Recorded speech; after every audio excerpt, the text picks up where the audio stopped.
Oi, boa noite. Eu sou Ana Adriana, eu sou diretora da Regional do Rio de Janeiro, da BB, e é com imenso prazer que eu trago aqui o Joaquim Fagundes, do Sebrae, um agradecimento, porque uns anos atrás eu fiz um curso de gestão com o Sebrae e foi um divisor de águas para mim. Então, o prazer que eu tenho de ter conseguido trazê-lo hoje para ajudar a todos vocês a uma gestão melhor, a entenderem quais são as empresas que vocês podem abrir, a profissionalizar, a virar empresários, com toda a certeza de que estão fazendo a melhor escolha. A minha gratidão a ele é muito grande e a minha alegria é maior ainda. Então, eu quero agradecer ao Sebrae, ao Joaquim Fagundes, quero agradecer a Coral e a Roca, que são nossos patrocinadores nacionais, a Constrular, Templus e Varejão das Tintas, nossos patrocinadores regionais. Eu espero que vocês aproveitem e que seja de muita valia a todos vocês a apresentação do Joaquim. Joaquim, com você. Olá, pessoal. Muito obrigado, Ana, Marília, pela cortesia, pelo convite. É sempre um prazer atendê-los. E essa parceria com o Sebrae certamente estreita essas relações e a casa do micro, pequeno empresário e todas aquelas pessoas que querem buscar uma capacitação, um aperfeiçoamento, seja em empreendedorismo, gestão, finanças, negócios de uma maneira geral. E aí, assim, a Associação Brasileira, né, de Design, trazendo para vocês essa possibilidade de crescimento, de capacitação. Eu quero, já de antemão, convidá-los a participar na palestra de maneira interativa, tá? Qual seja, à medida que formos evoluindo aqui com os assuntos, com os temas, fiquem à vontade, utilizem bastante esse nosso chat, esse canal, para que vocês possam sair daqui com o máximo de conhecimento, com o maior volume de aprendizado, e a gente sabe que não se encerra aqui, tá? Então, aqui a gente vai ter uma breve degustação para que vocês possam, já utilizando dos serviços da disponibilidade da ABD e do Sebrae, estreitar esse caminho para que vocês tenham sucesso. Aqueles que estão pensando em montar um negócio, aqueles que já têm um negócio, como começar certo, e aqueles que já têm uma certa experiência, seja como autônomo, seja como empresário, como melhorar o seu caminho, tá bom? Então, dá um ok para mim, se o som tá legal para vocês, pessoal, dá um oi aí, um ok no áudio, por favor, do nosso chat, para ver se eu preciso falar um pouquinho mais alto, se está ok. Ótimo, maravilha. Bastante gente participando. Obrigado. Então, entenda a importância de formalizar e registrar o seu negócio. Aí eu gostaria de saber de vocês, o que vocês entendem, o que vocês pensam, qual seria essa importância? Vocês já pararam para se perguntar, por que eu deveria formalizar o meu negócio? O formalizar e o registrar, eles estão condizentes, eles se falam? Eu poderia formalizar, para que eu formalize, eu tenho que fazer isso, um registro numa junta comercial, num cartório de registro civil da pessoa jurídica. Existem outras modalidades de formalização? O que vocês pensam sobre isso? Vocês acreditam que é importante formalizar? Sim ou não? Coloca aí no chat para mim. Sim ou não? Vamos lá. Bacana. Aí eu vou acrescentar mais uma pergunta. Aqui o tempo inteiro a gente vai apimentar esse nosso bate-papo. Se sim, por que é importante formalizar? O que você entende? Aqui não tem certo ou errado, tá? É importante que vocês tragam a dúvida de vocês para que possamos esclarecer ao longo desse nosso bate-papo. Se sim, qual a importância de formalizar? Se não, por que você acredita que é indiferente? Não vai acrescentar em nada o teu negócio estar formalizado? Diz para mim. Enquanto vocês estão escrevendo aí, que bacana, hein? Esse pessoal aqui é bastante participativo. Gostei. Gostei. Garantias, credibilidade, tributariamente, juridicamente, fica tudo por dentro da lei, seriedade. Então, Ana Marília, olha, ter o norte, credibilidade. Ana Marília, eu acho que a gente pode parar a palestra por aqui, o pessoal já está entendendo tudo, já sabe da importância, e assim, olha, parabéns, o grupo de vocês, 10, gente. O pessoal já sabe, não precisa. Então, eu já vi que eu tenho vários parceiros aqui que vai contribuir muito. Então, vamos lá, gente. Qual o nosso objetivo hoje? O nosso objetivo aqui é, olha que maravilha, se eu ficasse mais 1 minuto na internet, eu ia ter que pegar mais umas 100 imagens. Isso aqui foi só para puxar o saco de vocês, tá? Porque isso aqui é o universo de vocês, é o que vocês entendem. Eu quero vir para cá. Aqui eu navego bem. Qual o objetivo? Esclarecer para vocês as melhores opções, as vantagens e desvantagens, para que você, que é autônomo, que você, que é um candidato ao empreendedorismo, avalie a verdadeira vantagem e até entender a desvantagem de se legalizar. Quais são as melhores, os tipos jurídicos, as opções tributárias e o que você pode aproveitar e nesse estreitamento de caminho, Sebrae, ABD, vocês avançarem nesse processo de formalização de registro, tá bom? Então vamos lá. O que veremos hoje? O processo de legalização, o que é e por que legalizar o seu negócio? Tipos de empresa, MEI, sociedade simples, EIRELI, o que é isso e por que eu deveria escolher essa e não aquela? Vantagens de estar devidamente legalizado, formalizado. Existe um CNAE, um Código Nacional de Atividades Econômicas adequado? Sim. Quais são as vantagens financeiras e as vantagens no mercado? O que preciso saber para perguntar ao contador? E antes disso, até para escolher esse profissional. Ok? Então vamos lá. A formalização, a legalização de qualquer empresa, ela pode trazer para você oportunidades e ganhos como empreendedor. Oportunidade por quê? Quando eu estou devidamente legalizado, me abre um leque para o mercado. Eu começo a ser notado, a ser visto, a ser respeitado, como alguns de vocês colocaram aí no chat. A minha empresa ela é vista com maior seriedade, ela me traz, a formalização me traz credibilidade. Eu posso colocar empresa ABC Designer de interior e posso ser o Joaquim Designer. O Joaquim é mais um aí nesse oceano. A empresa não, ela é vista de uma maneira diferente. Por quê? Porque só uma empresa devidamente legalizada, ela consegue, olha lá, negociar com o governo e com empresas. Negociar com o governo, sim, até porque o Estatuto da Micro e Pequena Empresa, desde o momento em que ele foi constituído e as atualizações, ele criou uma série de regulamentos e vantagens. Por exemplo, se tiver você, microempresa, e uma média ou grande empresa em situação de igualdade, seja em contrato, em preço, em oferta, o Estatuto diz que o governo, seja federal, estadual ou municipal, deve escolher você. Se tiver o valor empate, ou até mesmo que a diferença seja mínima, a vantagem é sua como microempresa, como empresa de pequeno porte, como MEI, por exemplo. E, inclusive, com as empresas privadas, elas querem sempre adquirir produtos, e no caso de vocês, de serviços, daquelas que podem emitir uma nota fiscal. Por quê? E aí já a gente começar a falar em finanças. Porque quando uma empresa paga alguém, ela precisa ter um documento suporte que justifique a saída desse dinheiro. Olha que interessante. E aí já serve para chamar a tua atenção com relação aos controles financeiros que você precisa ter na sua empresa. Primeiro controle, o livro caixa.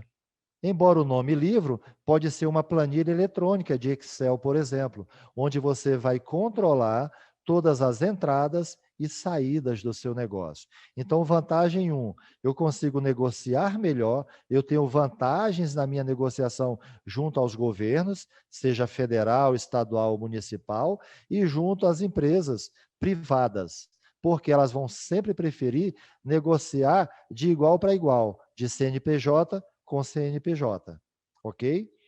Uma outra vantagem, ela pode se beneficiar de incentivos. Joaquim, que tipo de incentivo? Algumas particularidades e benefícios em relação a enquadramento jurídico,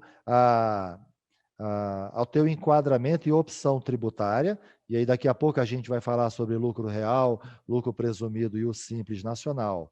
Outro benefício que você pode ganhar é, você vai ter preferência nas linhas de crédito que o governo disponibiliza.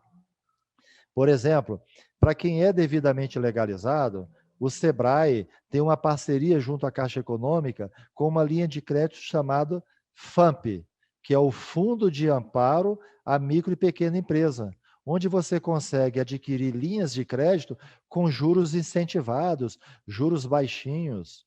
Dependendo do teu histórico e do tamanho da tua empresa, se eu faturo 10 mil por mês, 30 mil por mês ou mais, claro que isso influencia na tua avaliação de crédito e você pode conseguir juros de 3% ao ano, 5% ao ano, 10% ao ano. Se a gente comparar isso com os juros de cartão de crédito, ou até mesmo com os empréstimos bancários, estão a média de 2 a 3% ao mês. Olha que benefícios. Se a gente considerar alguns serviços que instituições públicas oferecem para a micro e pequena empresa, por exemplo, se você é um MEI ou se você é uma microempresa, você pode se utilizar, por exemplo, de serviços que o Sebrae te oferece, como o Sebrae Tech, onde você pode te ajudar desde oficinas tecnológicas, projetos arquitetônicos, criar a tua identidade visual, tua marca, um site, um portal, até 70% de redução no valor. Se o mercado te cobra 10 mil, o Sebrae estimula você com até 70% desse valor e você pagaria só 3 mil reais, por exemplo, com o mesmo serviço. Então, temos as negociações com o governo e empresas privadas, beneficiar através de incentivos e acesso às linhas de crédito. Por quê? Quem aí, coloca para mim, quem já teve experiência de pedir empréstimo ao teu banco, ao banco que você já tem relações financeiras, já pediu, já teve negativa, te disseram por que estavam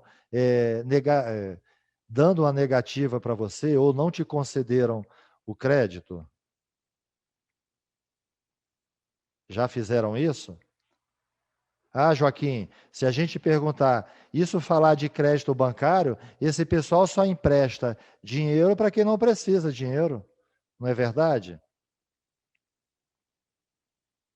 Tem gente que fala assim, mas na verdade é que, da mesma forma que você vende um serviço, você faz um contrato de design de interior, o teu cliente espera receber o melhor serviço, o melhor trabalho, o produto do banco é o recurso financeiro, é o dinheiro. Então, ele quer ver esse dinheiro voltando, ele precisa ter o máximo de garantia de que ele está te emprestando, ele te avaliou bem para que esse recurso retorne. E aí, olha que interessante, Joaquim, eu posso não ter conseguido uma linha de crédito porque eu não tinha garantias reais. Se você tem um CNPJ, se você hoje tem mais de 3 meses, por exemplo, de legalizado, o Sebrae pode te ajudar nessa parceria Sebrae Caixa Econômica, sendo o teu avalista, através do FAMP, Fundo de Amparo à Micro e Pequena Empresa. Tá? E que outras vantagens nós teríamos, Joaquim? A gente precisa entender que toda e qualquer atividade comercial, prestação de serviço, quando ela está na informalidade, correm todos os riscos. O negócio, porque na verdade não existe, mas se alguém abrir um escritório, uma sala comercial, uma loja, ele pode ser visitado pelos fiscais de postura, pelo fiscal, né, da Receita Federal, do Estado, e vai cobrar dele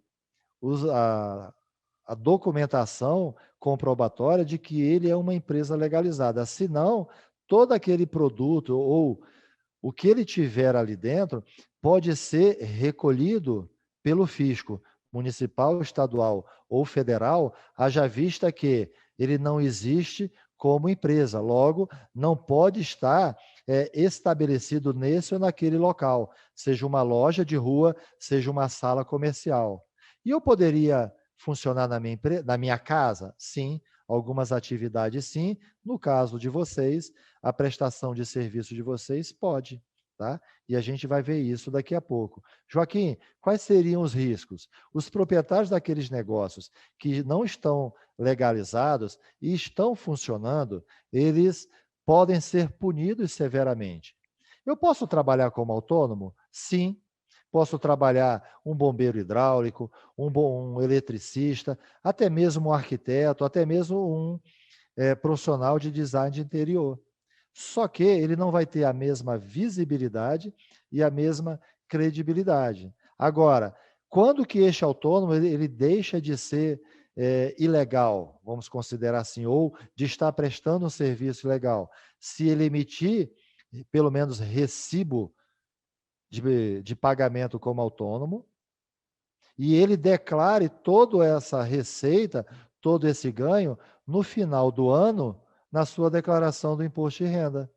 Ou seja, todo aquele dinheiro que circular na conta bancária da pessoa física estiver devidamente declarado. E aqui entre nós, não precisa colocar no chat, isso vale só para você. Você declara tudo que você recebe, tudo aquilo que passa na tua conta bancária? Se eu não estou devidamente legalizado, eu posso perder grandes oportunidades. Por quê? Eu não participo de licitação pública, eu às vezes não posso participar de pregões ou até mesmo de cotações junto a empresas privadas. Por quê? Porque o CPF apenas não é o bastante. Às vezes, você tem a oportunidade de contratos grandiosos junto a grandes empresas ou até instituições públicas, mas não pode participar, porque só aceitam o CNPJ. E todos esses empreendedores que eles não se legalizam, ele fica numa situação de desvantagem com relação aos seus concorrentes que são legalizados. E já colocamos aí o mercado junto aos governos federal, estadual e municipal, empresas privadas, participar de licitações, se utilizar de linhas de créditos incentivadas e outros benefícios, como taxas mais baratas, até mesmo regime tributário que te permita alíquotas menores, ok? Até aí tranquilo, gente? Tá muito rápido, é muito assunto. Alguém gostaria de fazer alguma pergunta? Alguma coisa não ficou tão claro? Coloca aí no chat para gente. Se tá ok, se a gente pode conduzir nesse ritmo. Coloca aí no chat se tá bom assim, podemos seguir adiante. Joaquim, a gente tem uma pergunta aqui, ó. Quando ganha menor que R$ 28.000 anuais, como posso trabalhar de forma legal, já que não declaro imposto de renda? É da Patrícia. Olha que legal, Patrícia. Existe uma possibilidade hoje de você se legalizar como MEI, microempreendedor individual. Joaquim, mas quando eu entro lá no MEI, não tem um CNAE, um código de atividade específico, porque o MEI não tem design de interiores, é verdade. Mas a gente pode procurar alguma atividade que se equivale como apenas para que você esteja devidamente formalizado e como MEI, inclusive, poder emitir nota fiscal, poder participar de licitação. Qual é a vantagem? Porque como MEI, você vai pagar em torno de R$ 62,00 como imposto, é uma tarifa única mensal, você faturando, emitindo nota fiscal ou não, tá? E você ainda tem a possibilidade, como MEI, de produzir um faturamento de até R$ 81.000 ano, tá? Então, ou seja, R$ 6.750 mês. eu posso emitir notas que somadas durante o mês dê 6.750 e que somado no ano dê 81 mil reais. Eu posso até pensar no primeiro momento, Joaquim, até 28 mil reais eu estaria, inclusive, desobrigado de fazer minha declaração de imposto de renda, como pessoa física. Verdade. Mas se eu quero começar a explorar minha atividade profissional, é um ótimo caminho ser MEI. Você começar, a não ser que hoje eu só faço pequenos trabalhos para amigos. Mas se eu quero ampliar meu leque de potenciais clientes, o CNPJ me abre essa janela. E como me Joaquim, localizo, já que eu sou uma servidora isso. pública aposentada? Bacana, você é aposentada, ok? Se você fosse uma servidora na ativa, aí eu ia dizer assim, olha, você até pode ser MEI, ou melhor, eu não recomendaria o MEI, recomendaria que você tivesse uma sociedade limitada, onde o teu sócio tenha 90% das cotas e você 10%. Por quê?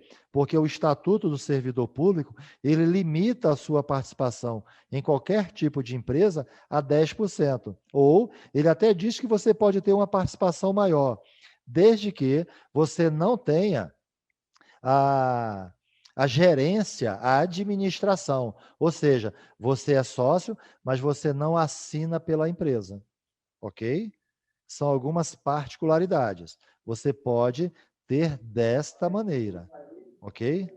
São Joaquim, as tem a alternativas. pergunta também do Rodrigo em relação à atividade federal, estadual ou municipal. No caso dele, ele não é aposentado. Como é que funcionaria? Quais seriam as alternativas para ele?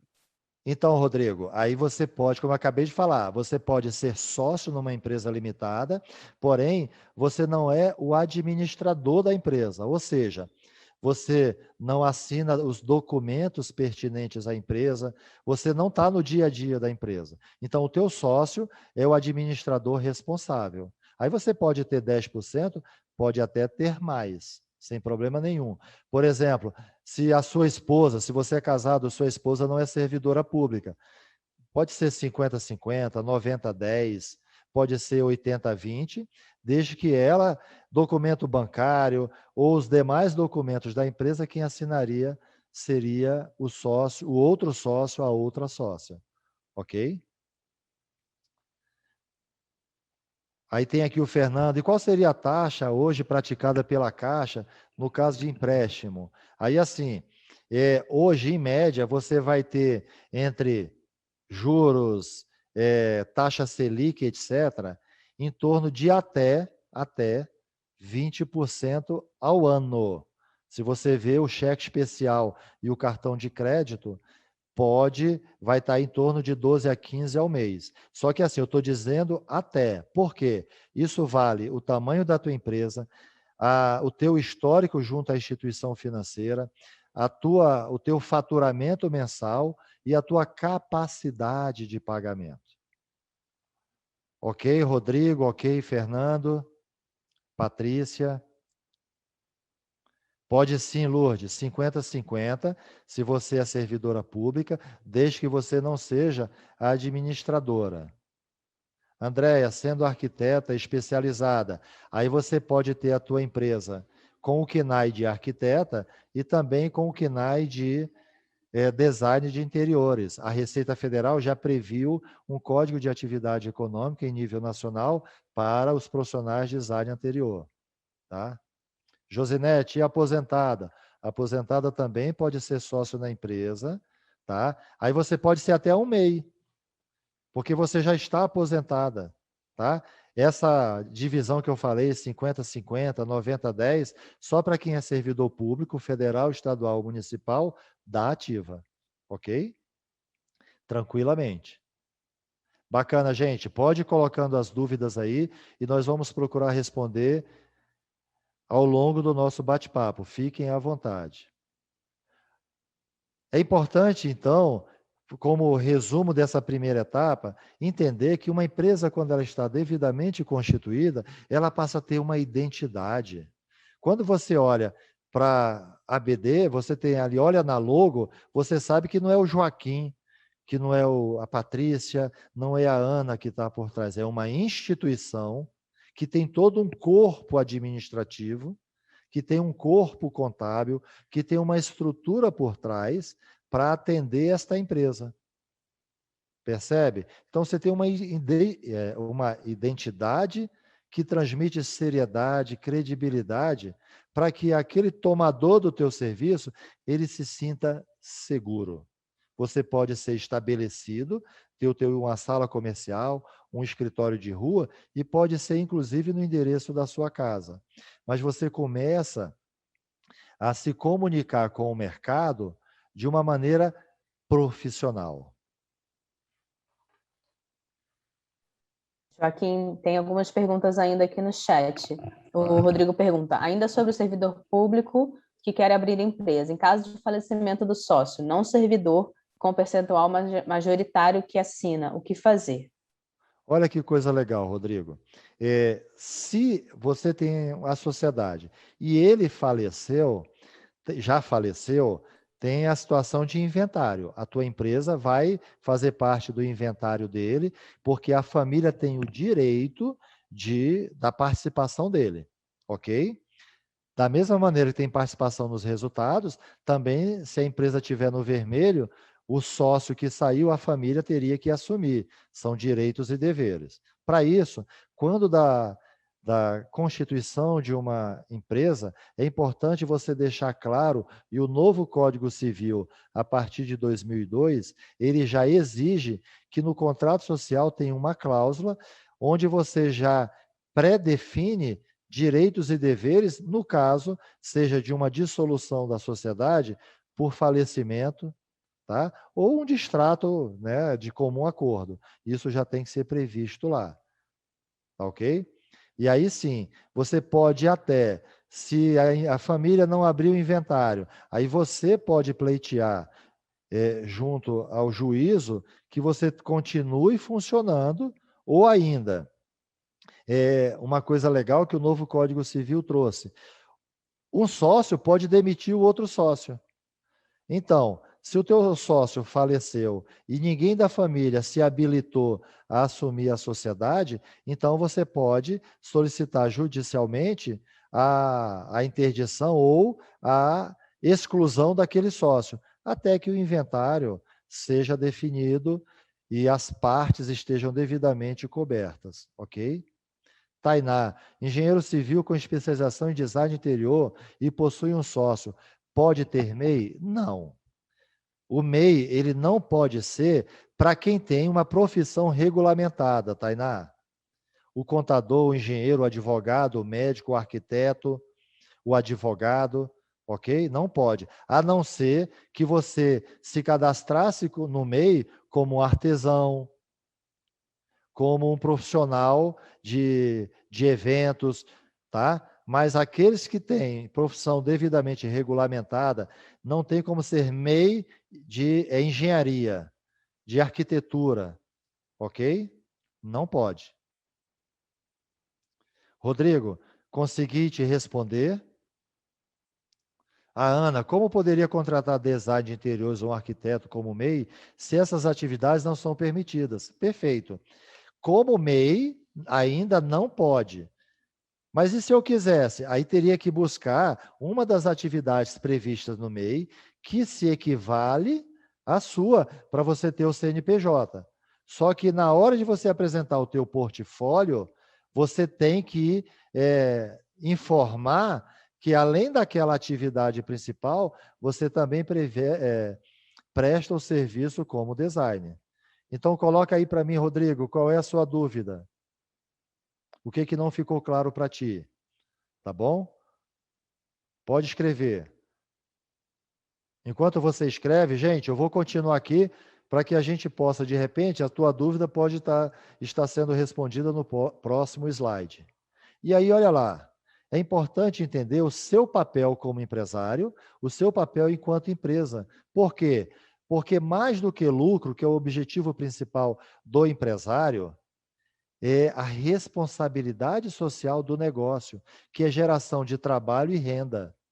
você vai ter um estagiário, você vai ter um funcionário, 2 ou 3, que são pessoas que dependem ou que vão passar a depender do seu negócio, ok? Michele está com a mão levantada, pode falar, Michele, pode perguntar. Se você não escreveu lá a tua dúvida, pode até abrir o teu áudio.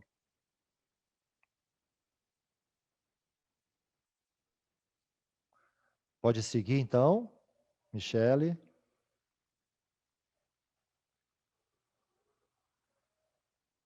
Tá, Rodrigo, ainda tenho dúvidas, uma empresa familiar, é isso? Ou houve um falecimento na família e que um desses familiares era sócio da empresa? É isso? De qualquer maneira, segue aqueles 2 caminhos. Ou faz parte do inventário, e aí eles vão nomear alguém para acompanhar, para entrar de sócio, ou se não houver manifestação da outra parte, aí você precisa, a empresa tem que continuar.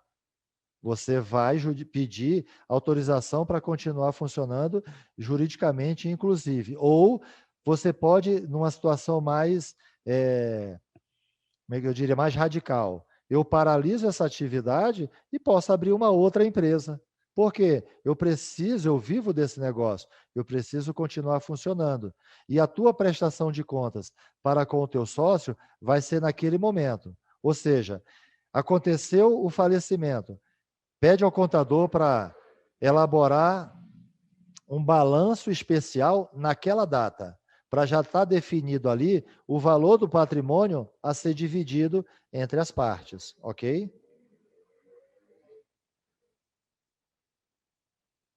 Joaquim, temos mais 2 perguntas com relação a Isso. MEI. A A Márcia perguntou Márcia, eu sou aqui. MEI em outra atividade. Posso mudar a atividade? Não, porque não existe atividade de design de interiores como MEI, tá, Márcia? Mas você pode acrescentar outras atividades correlatas. Você tem o teu KNAI principal e você pode ter outras atividades secundárias que se complementem, ok? A Josinete fala, posso ter 2 MEI, um de artesão e outro de design? Não. O de artesão hoje, ela vai acabar funcionando para você, Márcia, para você, Josinete, como o teu CNPJ como design de interior.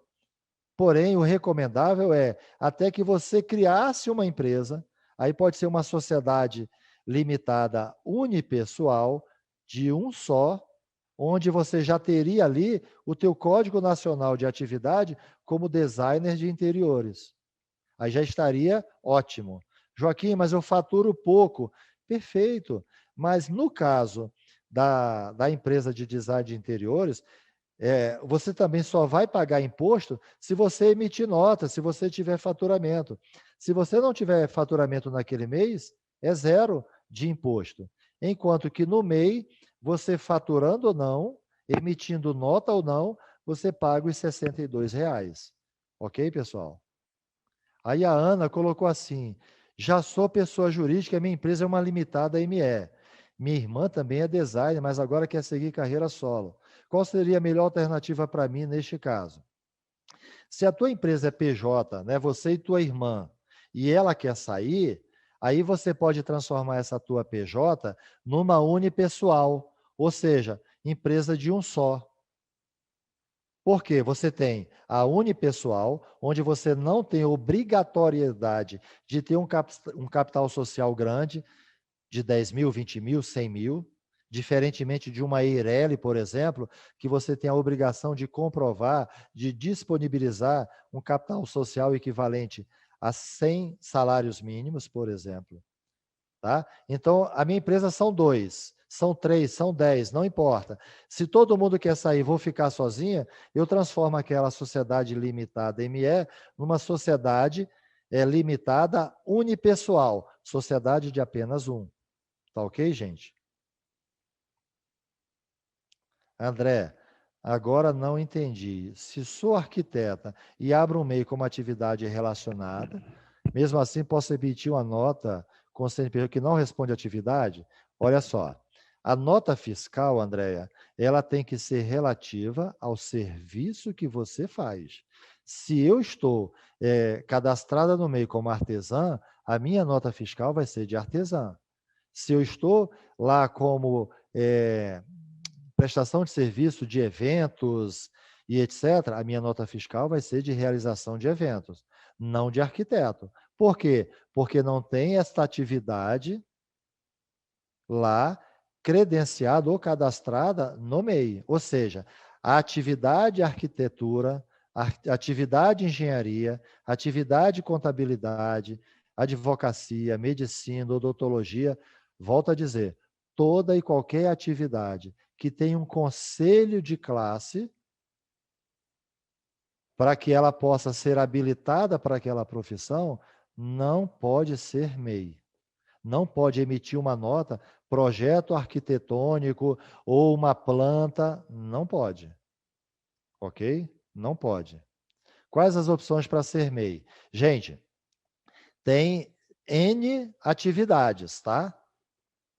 Aí eu vou solicitar para que vocês podem acessar o site do sebrae-rj.com.br ou através do 0800, daqui a pouco eu vou divulgar para vocês o número, ou posso pedir a Caroline, que já pode até colocar no chat o site e o telefone do 0800 do Sebrae, que aí o Sebrae pode te orientar nesse processo, tá bom? Vanessa, entendo que não existe recurso legal para arquiteto de interiores como MEI, a princípio. E se for limitada, único dono, correto? Sim, sim, Vanessa. Sociedade limitada unipessoal. Foi uma das atividades muito interessante que foi criada a partir de 2019. E olha que bacana, essa sociedade de ela conseguiu juntar o melhor de todas as outras. Por quê? Eu vou detalhar daqui a pouco. O capital social, o capital do sócio na empresa, ele não se confunde com o capital do teu CPF e as responsabilidades da empresa e do patrimônio pessoal do sócio estão bem separados, bem distintos. Tá? É uma ótima opção, sim. Tainara, para quem tem pouco tempo que iniciou como autônomo, a ideia é abrir MEI? Assim, Tainara, se você já sabe que não pode abrir MEI como design de interiores, tá? O MEI é uma grande vantagem para quem fatura até 81 mil, mas que a sua profissão ou a sua atividade possa ser habilitada dentro das atividades previstas como microempreendedor individual, ok? E qual é o custo para se tornar uma sociedade limitada unipessoal? Em nível de taxas, junto à Receita Federal, etc., fica em torno de R$ 1.000, R$ 1.100. Taxas, tá? Eu não estou... Por quê? Porque você tem registro na junta ou cartório, você tem as taxas de Receita Federal, Corpo de Bombeiros, etc., cartório. Agora, alvará da prefeitura. Eu não estou considerando aí os honorários do contador para que ele elabore o contrato, para que ele faça todo o processo de registro para você. Andréia, e por que falou que poderia abrir como atividade correlata? Atividade correlata, sim, Andréia. Mas aí você vai prestar a nota, emitir a nota, ou você vai se habilitar ou se legalizar como MEI com outra atividade. Eu não disse que você poderia emitir uma nota como serviço de design de interiores.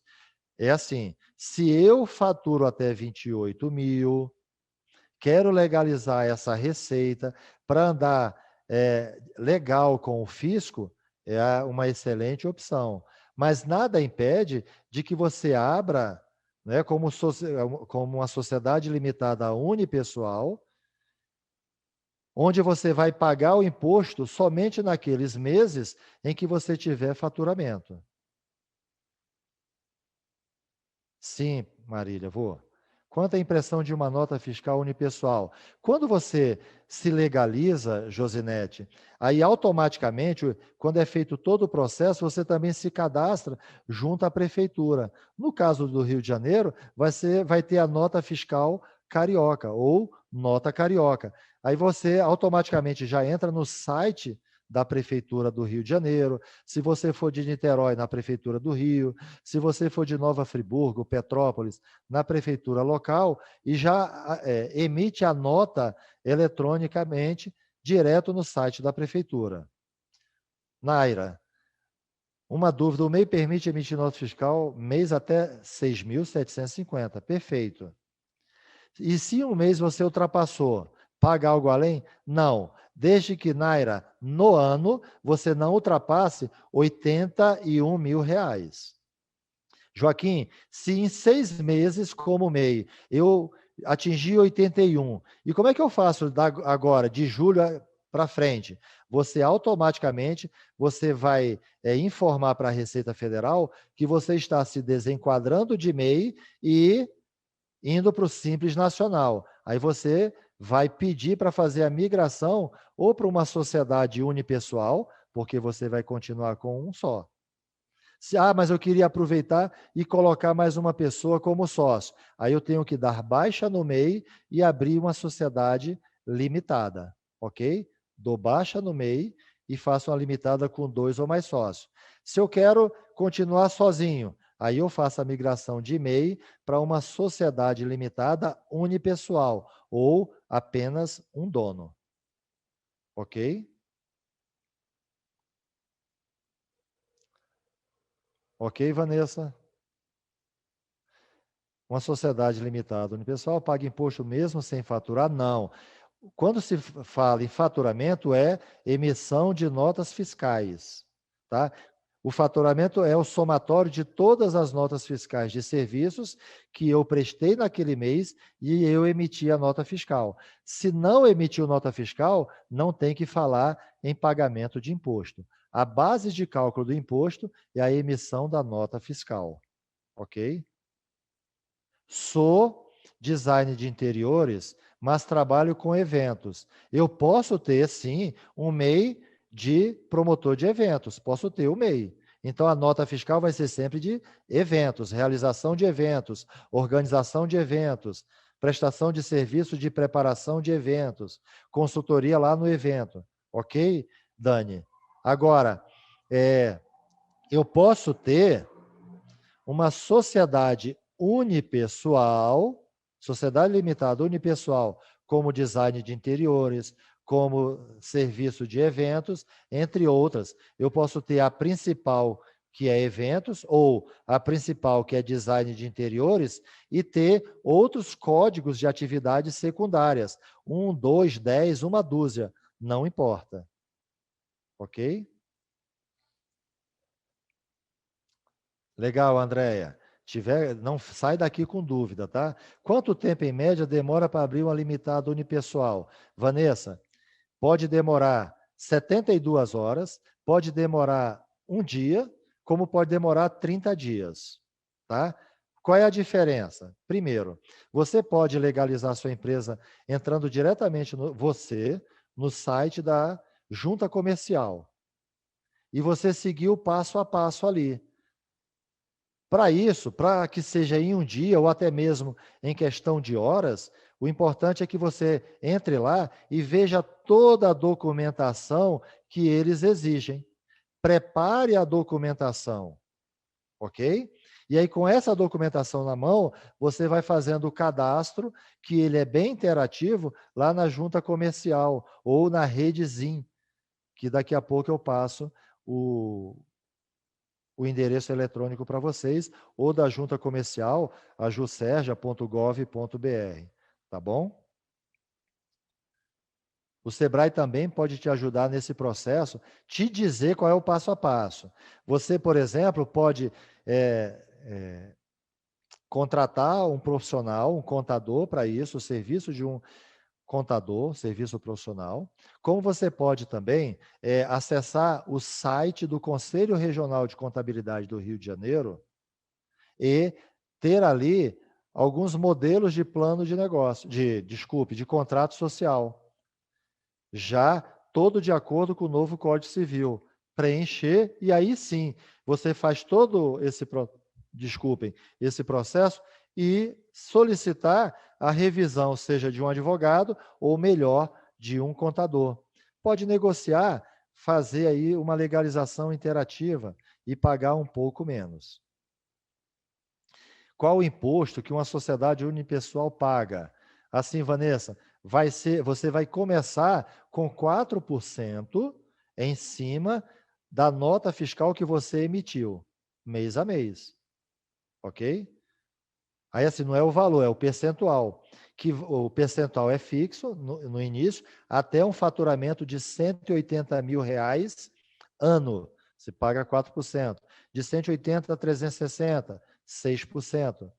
Ok? É uma evolução. Junto à ABD, o Luiz Fernando pergunta, qual seria a taxa para a associação? Aí eu vou deixar os universitários responder. Eu nem meto o bedelho nisso aí, Fernando, mas eu posso te assegurar o seguinte, como empresário, como consultor e como especialista, tanto como contador e como especialista em micro e pequenas empresas, eu posso te assegurar que a associação em uma instituição de classe, ela facilita e favorece muito a tua presença de mercado, ela te dá corpo. Por quê? Porque você tem uma instituição de classe que vai estar brigando também por você, vai estar buscando incentivos para você, tá? Sabe aquela máxima que nossos avós comentavam, uma andorinha só não faz verão? Lá, a ABD, ela tem todo um corpo administrativo, social, jurídico, que vai te dar todo esse suporte, ok? Continuando aí, além da tua responsabilidade social, você tem uma responsabilidade ecológica. Tá? A tua empresa é recomendável que você tenha todo aquele viés, né, de sustentabilidade, não apenas em nível econômico, mas também, quando eu digo ambientalmente social, para que você respeite a natureza, para que, inclusive, vocês, como profissionais, não apenas fazer um projeto em nível técnico, mas também buscar a criatividade para a beleza, para que ele seja não só financeiramente, economicamente, mas que ele seja ecologicamente sustentável, tá? E aí vamos detalhar, olha só que legal. Tipos de empresa no Brasil. Olha que sopa de letrinha, gente. Você pode ser MEI, o microempreendedor individual, e onde que você se cadastra? No cadastro cimei.gov.br. Você acessando lá, você vai ter todas as atividades que podem ser cadastradas, que você pode se cadastrar como MEI. Reforço, todas aquelas atividades profissionais que exigem um conselho de classe, ou seja, o teu registro, contador, arquiteto, engenheiro, advogado, médico, corretor de imóveis, não pode se cadastrar como MEI. Agora, algumas atividades que hoje funcionam como autônomo, assim como artesãos, realização de eventos, prestador de serviço de o marceneiro, sabe? Fabricante de móveis, pode, como MEI, pode. Até material de construção, outras atividades comerciais, prestação de serviço e pequenas indústrias, ok? E vai lá no cimei.gov.br ou no portal do empreendedor.gov.br. As outras atividades, você também pode se legalizar como empresário individual, EIRELI, que é uma empresa individual de responsabilidade limitada. O EI você não tem limitação, ou melhor, uma obrigatoriedade de valor no teu capital social. A EIRELI já tem, que é de pelo menos 100 salários mínimos, e você tem que comprovar esse recurso. E uma sociedade limitada, unipessoal, sociedade simples ou uma sociedade de 2 ou mais pessoas. Ok? E o EI, o EIRELI, a limitada, pode ser microempresa, pode ser classificada como microempresa. E quando que isso acontece? Quando ela tem um faturamento anual de até R$360 mil. Ou seja, 30 mil mês. Uma empresa de pequeno porte, ela vai de 360 mil até 4 milhões e 800 mil ano. Ok? E outro tipo de sociedade, você tem as SAs de capital aberto e capital fechado. Essas SAs de capital aberto são aquelas que têm as suas ações negociadas na Bolsa de Valores. Petrobras, Vale do Rio Doce, Coca-Cola, Unilever, Natura, todas essas e muito mais. Essas empresas de telefonia, todas essas. E aquelas que lá na Bolsa de Valores negociam as suas ações. De capital fechado, que são aquelas que são negociadas no mercado de balcão, onde você pode comprar cotas delas ou ações delas através de uma corretora de valores, né? Ou através de uma aplicação em fundos de investimento lá no teu banco, ok? A Ana pergunta, e quando eu emito uma nota fiscal de reserva técnica para um lojista, como posso descrever o tipo de serviço prestado na nota fiscal? Eu sempre coloco o desenho técnico. Aí assim, Ana, o que está lá, qual é o escopo do teu trabalho? Prestação de serviço disso ou daquilo. É só colocar o que está previsto ali, sem problema nenhum. Tá? Pode ser reserva técnica, pode ser, como você coloca, né, um desenho técnico. Assim, o que a gente precisa ter o cuidado é que esse nosso serviço ele tenha sido negociado e aceito, esse descritivo, com o cliente. E que tenha a ver, esse descritivo, com o serviço e com o meu KNAI. Por exemplo, eu sou contador, eu tenho uma empresa de consultoria e treinamento. Eu poderia emitir uma nota fiscal de prestação de serviço de desenho técnico? Não. De projeto arquitetônico? Não. Por quê? Porque a minha atividade contador não permite isso e o meu Código Nacional de Atividade Econômica não permite isso. Ok? Não pode. Tá? Aí, assim, se o artista plástico pode colocar desenho técnico, volta a te dizer, qual é o teu Código Nacional de Atividade? Tá? Então, o próprio Código Nacional de Atividades, a Receita Federal, por exemplo, ela já diz ali quais são todos os serviços previstos naquele código. E aí você pode usar qualquer um que está ali pré-definido. Ok? Por exemplo, se hoje vocês, enquanto a gente está falando, se alguém entrar aí no seu computador pelo Google e colocar assim, ó, KNAI Receita Federal, aí colocar KNAI de design de interiores, vai estar lá, acho que é 84, alguma coisa. Clica lá, aí ele já vem dizendo quais são as atividades previstas e qual é o descritivo que você pode utilizar. Ok? O artista plástico, ele não pode se cadastrar como MEI. A atividade dele é registrada em um conselho de classe? Sim. Se sim, não. Ok? Joaquim, a Ana pergunta, já falou do artista plástico, ok. Raquel, um designer de interiores pode ser EI? Pode ser um empreendedor individual, sim, Raquel. E, inclusive, pode se cadastrar no enquadramento tributário chamado Simples Nacional, que a gente vai ver já já. Entendo que o design interior pode ser o que quiser, exceto o MEI. Show, Vanessa? É isso aí. É isso aí. Ok? Aí, gente, nós temos aí a sociedade, como você pode se enquadrar, e quanto à tributação, as empresas, né, pode ser simples nacional, microempresa, empresa de pequeno porte. Uma SA pode ser simples nacional? Não. Mas o microempresário, a empresa de pequeno porte, ela pode optar para ser simples nacional, pode optar para pagar o imposto pelo lucro presumido e pelo lucro real. Joaquim, e que bicho é esse? Simples nacional, presumido.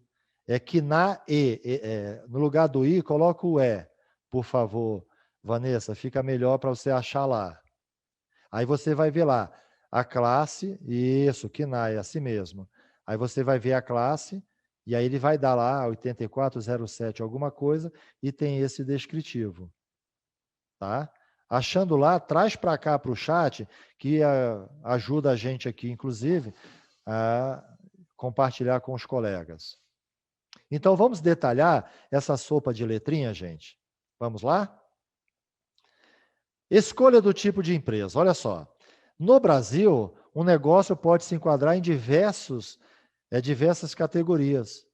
O que vai depender, se eu sou microempresa, se eu sou empresa de pequeno porte, tem algumas situações, tipo número de funcionários, o tamanho do meu faturamento, ok? E o tipo de serviço. E aí, eu posso optar por ser sociedade limitada, posso ser um microempreendedor individual, não como design de interiores, posso ser empresa individual, posso ser uma EIRELI e posso ser uma sociedade limitada. Como é que é isso, Joaquim? Olha lá. O microempreendedor individual, ele é recomendado, gente, olha bem, profissionais autônomos, que desejem se formalizar e não tenham um faturamento igual ou superior a 81 mil. Ou seja, até 81 mil, ótimo. E outra vantagem, ele pode, inclusive, contratar um funcionário. Ele pode ter 2, 3 estagiários, mas funcionário de carteira assinada, apenas 1. André, eu já vou falar dessas diferenças agora, tá bom? Isso, Marília, KNAE, Classificação Nacional de Atividades Econômicas. E aí, como que ele recolhe? Ele recolhe lá os R$ 62 através de uma guia chamada DAS, ou Documento de Arrecadação do Simples Nacional. Ele entra naquele portal do empreendedor.gov.br, ele entra lá com a senha dele, ele diz o valor que ele faturou naquele mês, tendo emitido a nota ou não, mas ele diz o valor, automaticamente pelo sistema ele emite essa guia DAS, ok? E recolhe nos bancos, Caixa Econômica, Banco do Brasil ou Casa Lotérica, tá bom? E o empreendedor, ou melhor, o empresário individual, você sozinho na empresa, você é o único dono, até porque esse tipo de enquadramento societário não permite mais de um, daí o nome empresário individual. Nesse caso, é importante chamar atenção, porque o teu patrimônio ele fica comprometido com a empresa. No caso da empresa estar endividada, tá? Seja junto a banco, seja junto a fornecedores, você responde judicialmente com o teu patrimônio pessoal, aquela casa, aquele terreno, aquele carro, qualquer patrimônio que você tenha. O cliente, o fornecedor, o banco, a própria Receita Federal, ela vai em cima da empresa. Se a empresa não tiver recursos para pagar, vai em cima do dono da empresa, ou seja, do CPF. Tá? Joaquim, abri minha empresa, estou com dívida, não consegui bancar minhas dívidas, quero baixar a empresa, quero acabar, encerrar com as atividades. Posso? Até pode, só que toda a dívida da empresa vai para o teu CPF. Ok? Tá tranquilo isso? Tá claro para vocês, gente? Empreendedor individual? O servidor público pode ser uma EIRELI? No caso da EIRELI, não, pelo seguinte, porque é uma empresa individual, você vai ter 100% da empresa, e lembra que eu falei que você pode ter até 90%, 99%, desde que você não tenha a administração. Joaquim, eu tenho uma EIRELI, eu poderia botar um procurador, por exemplo, para administrar a empresa, é verdade, mas o resultado, o lucro da empresa é seu. Então, o estatuto do servidor público não permitiria. Permitiria que tenha uma limitada. Mas eu vou ficar com lucro, sim, mas não caracteriza que eu tenho uma empresa exclusivamente minha, ok? E aí, no caso da Eireli, você tem que comprovar um capital equivalente a 100 salários mínimos da época. Neste momento, 2021, R$ 1.100 vezes 100 salários. O salário mínimo em São Paulo, ele é maior, acho que é em torno de R$ 1.250, R$ 1.300. Então, seria 100 vezes o salário mínimo de São Paulo. Ok? Joaquim, tem uma E o pergunta aqui regime mais em tributário? cima. Desculpa te interromper. Pode Da perguntar. Naira, perguntando aqui, para regularizar uma Claro. empresa de design de interiores, que tem 3 sócios, sendo microempresa, ainda com baixa rentabilidade, qual se encaixaria melhor? Nesse caso, você pode se encaixar como uma sociedade simples. Olha aí, até parece que você sabia o que vinha a seguir, né, Naira? Olha lá, a sociedade ela é constituída por 2 ou mais sócios que exercem funções semelhantes, tá? Então, você pode ter 3, 4, 5 designers de interior, 5 advogados, 5 médicos, 2, 3, 4 médicos, 2, 3 designers de interiores, ok? E aí, você vai pagar o imposto em cima, volto a dizer, do teu faturamento, do total das notas fiscais emitidas. Ok?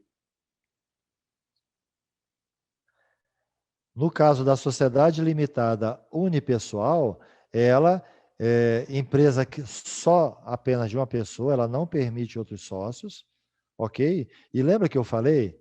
Ela reúne tudo que há de bom nas outras atividades societárias. Ela não tem limite, você pode abrir com capital social de R$ 1.000. Lembra da Eireli, 100 salários? Uma limitada que você vai abrir com R$ 10.000, 20 mil? Agora, Joaquim, e esse capital social? O que ele impacta? Qual é a diferença de ter um capital social de R$ 1.000, de R$ 10.000, de R$ 100.000? Isso, quanto maior o teu capital social, claro, vai te abrir oportunidades maiores no mercado. Em que sentido? Pense você o seguinte, uma empresa tem um capital social de R$ 10.000 e você está contratando um serviço desta empresa de 20 ou 30 mil reais, tá? Caso essa empresa não corresponda ao serviço e você questione, você tomador do serviço, quer questionar, quer receber de volta, quer cobrar esse dinheiro que você não está satisfeito. A empresa, ela está limitada a um capital social de 10 mil. Então, você já sabe que só vai conseguir se recuperar dos R$ 10.000. Joaquim, mas o serviço foi 30. Aí eu vou ter que me utilizar dos arcabouços jurídicos, contratar advogado, entrar com uma ação jurídica para poder me ressarcir da diferença. Ok? Pessoal, entendemos MEI, empresa individual, Eireli, sociedade simples, sociedade limitada unipessoal e sociedade limitada com 2 ou mais sócios? Alguma dúvida até aqui quanto ao tipo societário? Traz aí para mim. Coloca para a gente aí no chat.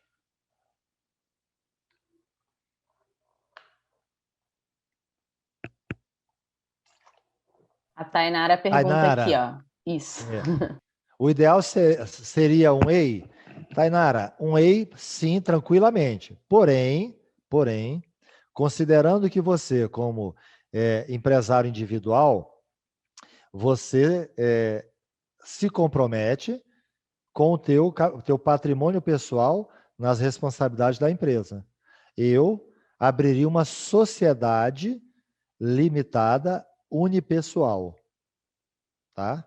Esse é o meu conselho profissional para ti. Podemos terceirizar alguns serviços? Sim. Sim, Fernanda. A única coisa que você não pode terceirizar, né, e aí não é o teu caso, é se se fosse, por exemplo, uma locação de mão de obra. Você locando os teus profissionais para terceiro, não. Mas, tipo assim, se contratar uma outra empresa de design de interiores, uma empresa, um autônomo ou uma empresa de arquitetura, engenheiro civil, um marceneiro, tranquilamente, tá? Pode sim, você pode terceirizar. Você pode, inclusive, quarteirizar, ou seja, a minha empresa de design, eu peguei um grande volume de serviço, eu não vou dar conta, aí eu contrato a sua e você contrata, eu terceirizo para você e você quarteiriza. Ou seja, você busca um outro profissional para fazer esse trabalho. Posso contratar estagiário como autônomo? Sim, Ana, pode.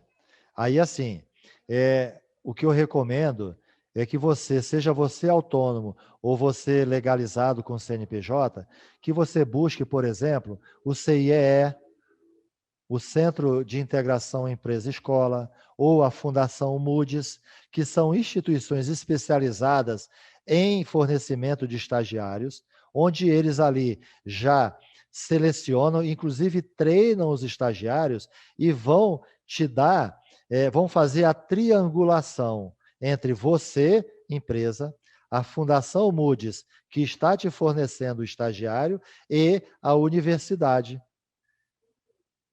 Tá? Ok?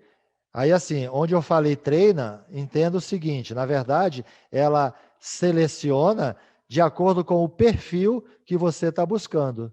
Olha, eu sou designer de interior, sou um excelente designer de interior, mas eu precisaria de um estagiário de administração de empresas para cuidar das finanças do meu escritório, do meu negócio. Show de bola. Poderia ter até um estagiário de design de interiores? Também. Joaquim, eu já tenho um estagiário em mente. E aí eu poderia fazer, sim, pede para que ele se cadastre lá na Fundação Moody's, entendeu? E aí você vai na Fundação Moody's e diz assim, olha, eu quero esse cara aqui, ó, esse aqui. Ele faz esse cadastro. Importante frisar. Eu vou pagar alguma taxa para a Fundação Moody's ou para o CIE? Sim. Tá? Eu não me recordo agora, mas fica em torno de 30 a 60 reais. E qual é a vantagem? Qual é a vantagem? É que dentro desse valor já está embutido um seguro de vida do teu estagiário. Por quê? Porque eu não vou assinar carteira profissional, ele não vai ter direitos trabalhistas. Porém, esse seguro, ele é obrigatório. Por quê? Se ele vai num cliente teu, se ele está saindo da empresa em determinado horário, qualquer acontecimento, esse seguro vai cobri-lo. Ou, Joaquim, e se eu não quiser contratar a CIE, Fundação Moody's, vai fazer a triangulação eu, a universidade e o estagiário. Pode? Pode. Agora, você entra lá no CIE ou na Fundação Moody's, por exemplo, e você baixa a cartilha do estagiário. Aí você tem que seguir todo aquele passo a passo. Ok? Por quê? Porque você tem que ter, o estagiário tem que ter supervisão, um estagiário de administração, ele não pode fazer serviços outros, como design de interior, primeiro que não é a formação dele, segundo que não tem nada a ver com a faculdade dele, a administração. Percebeu? E aí, assim, se é um estagiário de administração, de contabilidade, pode ser até um estagiário de arquitetura, gente, por exemplo. Agora ele tem que estar cursando, tá? Nem que seja no primeiro, segundo período, nono período, não importa. Fernanda diz assim, pergunta, e eu posso contratar um profissional autônomo de design como prestador de serviço? Pode sim, Fernanda. Só que aí você tem que, ao pagar a ele, você tem que fazer a retenção do imposto, ele tem que emitir um recibo de pagamento autônomo, você tem que fazer a retenção do imposto de renda e o pagamento do INSS. Vale a pena mudar uma empresa que já é Ireli para... Sim. Olha só. eu mudaria o seguinte, Joaquim, eu abri uma Eireli, eu tinha que apresentar um capital de 100 salários mínimos, e na época eu não tinha esse valor, já tem 2 anos, 1 ano, 3 anos, meu contador não me chamou a atenção para isso. E aí? E aí que você não está legal, você está legalizada com o CNPJ, mas de acordo com o Código Civil, você não está devidamente legalizada, você está formalizada, mas não está totalmente legal. Eu alteraria, até porque se hoje o capital social que está lá é de 10, 20, 30 mil, quando eu transformo numa SLU, numa sociedade limitada unipessoal, eu reconheço aquele capital que está lá, 10 mil, 20 mil, 30 mil, o que seja. Beleza, gente? Posso contratar estagiário sendo autônoma e sendo ME? Sim, Ana, já falamos sobre isso, desde que você respeite a cartilha do estagiário. Ok? Pode ter 1, 2, 10, não tem problema. Ok? Os códigos quinais são diferentes aos códigos... Não, gente. Assim, ó, tem diferença de número, mas os códigos são correlatos. Então, você tem o KINAI, que é federal, que diz lá, prestação de serviço de design de interiores. Lá dentro da nota carioca, vai ter um descritivo semelhante, tá? Independente se o código lá é 07, 08, não importa. O estagiário precisa ter um salário fixo ou pode trabalhar apenas por porcentagem? O estagiário, ele recebe uma bolsa estágio. E aí, assim, ele também está limitado a trabalhar no máximo 6 horas, tá, gente? Pode trabalhar só 4, mas o limite de 6 horas para que não ir num horário fora do horário de universidade. Se ele estuda à noite, ele pode fazer 6 horas durante o dia. Se ele estuda de manhã, ele pode fazer 6 horas tarde e noite. Ah, mas a empresa fecha às 18 horas. Então, ele faz 4 horas à tarde ou 4 horas de manhã, conforme o caso. Tá? Como ficaria a situação do design de interiores que faz o projeto, mas não tem equipe e o dono contrataria seus empreiteiros e o design só acompanharia o processo? Aí assim, Josinete, se você está legalizada como uma sociedade limitada unipessoal, o teu Código Nacional de Atividade, teu CNAE, prevê isso. Você pode terceirizar a mão de obra do marceneiro, a mão de obra do bombeiro hidráulico, etc., se isso faz parte do teu código de atividade. Se tiver apenas design de interiores, serviço de bombeiro hidráulico, etc., não cabe. Você pode ter até o serviço de assessoria para identificação desses profissionais terceiros. Ok? Aí isso pode estar previsto lá. Tranquilo? Foi claro, Josinete?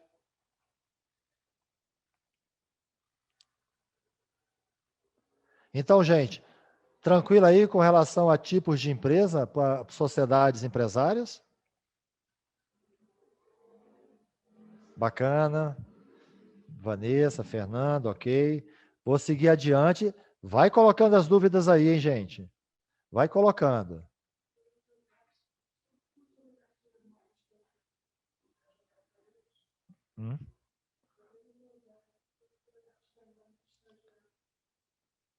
Vamos seguir, então. Então, Joaquim, para legalizar, como é que funciona isso? Definição do porte, a gente já falou, né? O MEI é até 81 mil por ano, ou 6.750 por mês. A microempresa, a ME, é um faturamento anual de até 360 mil.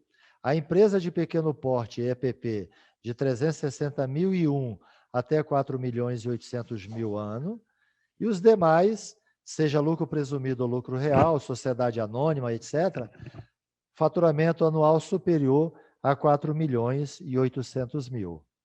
Poxa, Joaquim, mas se eu faturar 360 mil ou 4 milhões e 800 mil no ano, eu vou pagar muito imposto. Que bom problema, né, que nós teríamos. Sabe qual é meu sonho, gente? É pagar 1 milhão de impostos por mês. Posso assegurar que também é o de vocês. 1 milhão de impostos por mês, a gente nem precisa pensar no valor desse faturamento, né? E quanto vai sobrar? Continuando aí. Agora sim, olha que legal, Joaquim. Então vamos falar. Gostaram, né? Raquel, Mariana, Hugo, Naira. Então vamos lá. Qual é a diferença entre esse tal de Simples Nacional, de lucro real e presumido, que todo mundo fala? O lucro real, o Simples Nacional, vamos começar por ele, porque o nome é simples. Ele é um regime simplificado de arrecadação, ou seja, ele pega todos os impostos da micro e pequena empresa e ele unifica tudo isso numa guia de recolhimento só. Ou seja, o PIS, o COFINS, o imposto de renda, a contribuição social, o INSS, ISS, ICMS, todos esses impostos, eles são recolhidos, que antes você tinha que emitir, o contador emitia uma guia para cada um, ele agora só emite um. Ele junta tudo que é federal, estadual e municipal e recolhe em apenas uma guia. Seja EI, EIRELI, seja ME, seja EPP, não importa, ok? Desde que essas empresas estejam enquadradas no Simples Nacional. Tranquilo aí? Bacana. Seguindo aí, opa, parece que tem alguém perguntando. Sendo MEI, posso ser mais de uma atividade com funções diferentes? Sim, Marise, desde que essas funções sejam correlatas. Ou seja, eu não posso ter, por exemplo, um MEI de artesão e bombeiro hidráulico. Essas duas atividades não se falam, concorda? Ah, Joaquim, eu sou artesão e eventos. Sim. Eu posso ter evento de artesanato? Posso. E eu posso ser artesão mesmo, eu fazer ali aquela pecinha. Ok? E o lucro presumido? O próprio nome diz. Eu presumo, ou melhor, a Receita Federal, o Leão, ele presumiu que as atividades, determinadas atividades, de acordo com o seu faturamento, ele já pré-definiu um percentual de lucro. Por exemplo,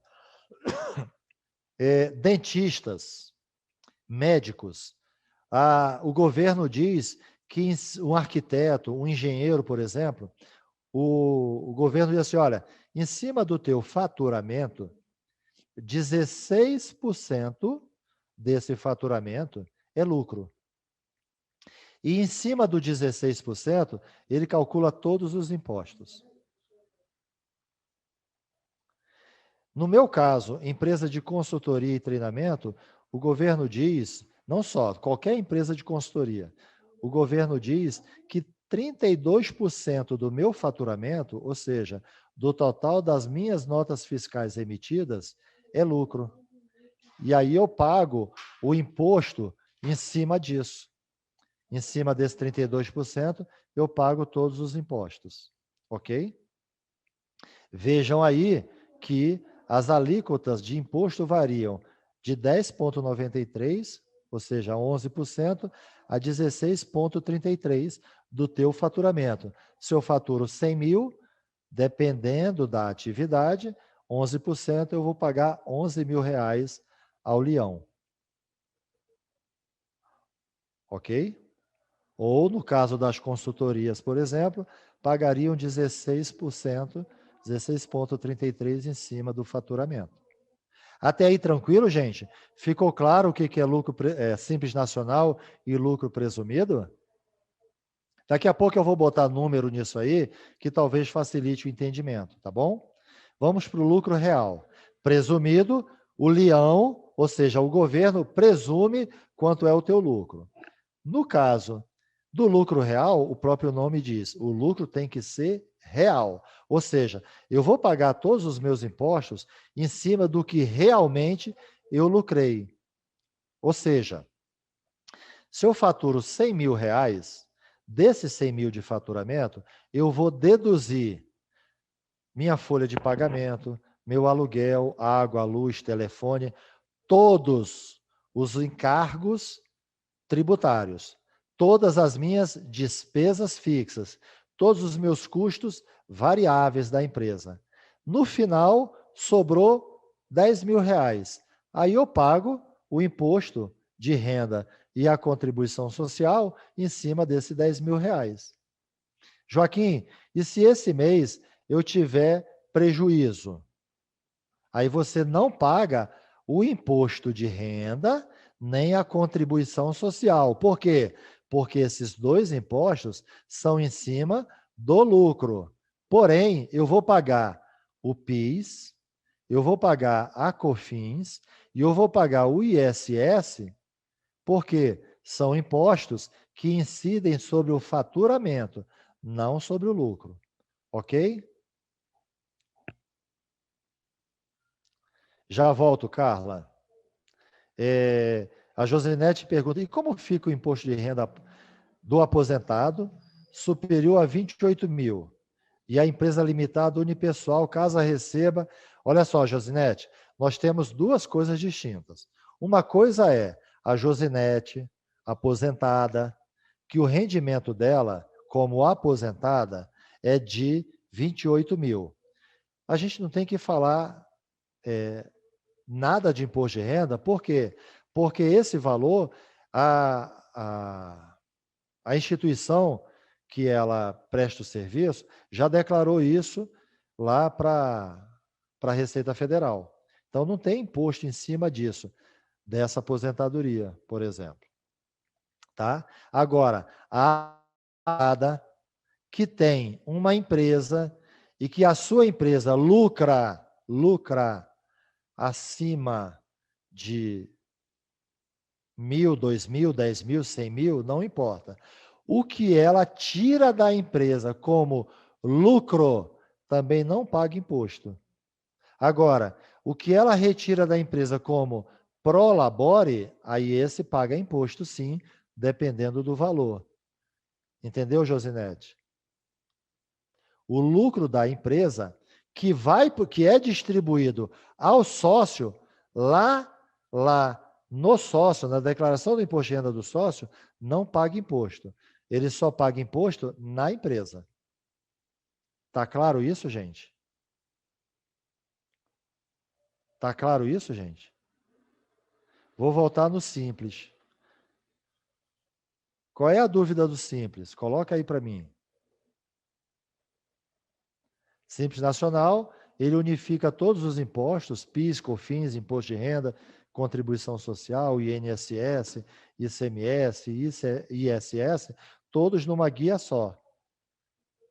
E paga de uma só vez. Tá? Importante. No simples ao imposto 2 meses consecutivos ou 3 meses alternados, você automaticamente é desenquadrado do simples e aí você obrigatoriamente vai recolher o seu imposto pelo lucro presumido ou lucro real. Ok?